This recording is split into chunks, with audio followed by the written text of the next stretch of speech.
ময়মনসিংহ অঞ্চলের সবচেয়ে বড় চামড়ার হাট শহরতলির শম্ভুগঞ্জ। কোরবানির পর এ হাটে ময়মনসিংহ, নেত্রকোনা ছাড়াও সুনামগঞ্জ ও কিশোরগঞ্জ জেলার কিছু এলাকা থেকেও চামড়া নিয়ে আসেন ব্যবসায়ীরা। ট্যানারি মালিকেরা এই হাট থেকে চামড়া কিনে নিয়ে যান ঢাকায়। শনিবার সাপ্তাহিক চামড়ার হাট থাকলেও ঈদ উপলক্ষে মঙ্গলবার বিশেষ হাট বসে। মৌসুমী ব্যবসায়ীরা চামড়া নিয়ে অপেক্ষা করলেও ট্যানারি মালিক ও পাইকারের দেখা মেলেনি। বিক্রি না হয় হতাশ দিন কাটাচ্ছেন ব্যবসায়ীরা। অনেকে চামড়ায় নতুন করে লবণ লাগাচ্ছেন যাতে চামড়া নষ্ট না হয়, কিন্তু বিক্রির নিশ্চয়তা এখনো নেই।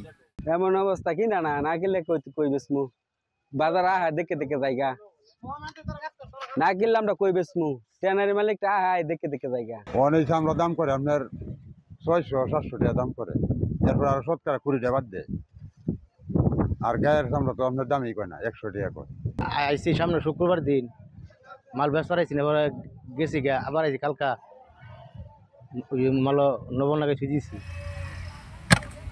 ব্যবসায়ীদের খুশি করেই চামড়া কিনেছেন বলে জানান ট্যানারি প্রতিনিধি। আমদানি আছে, প্রচুর আমদানি আছে। পার্টিরা আসে না, কি করবো ভাই, আমরা 2-3টা ট্যানারি আছে কি তারা ভাই লস কাজটা ওনারা বুঝবো, তারা ব্যস্ত আছে কুচি মনে, তারা আমরা চামড়াটা খরিদ করতেছি। ট্যানারির লোকজন সিন্ডিকেট করে এমন অবস্থার সৃষ্টি করেছে। সরকার মনিটরিং বাড়ালে পরিস্থিতি ঠিক হতে পারে বলে জানান চামড়া ব্যবসায়ী।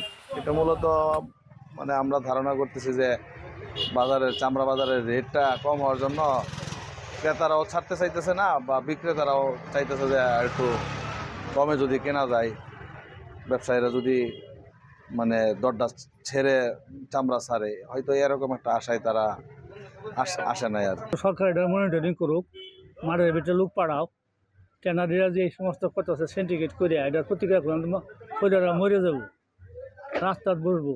সরকার যে পিছিয়ে মাসটি 100 টাকা বাড়াইছে, ট্যানারিরা আরো 300 টাকা কমায় দিচ্ছে। গত বছর এ হাটে 80,000 চামড়া বিক্রি হলেও এবছর বড়জোর 50 থেকে 60,000 চামড়া বিক্রি হতে পারে বলে ধারণা করা হচ্ছে।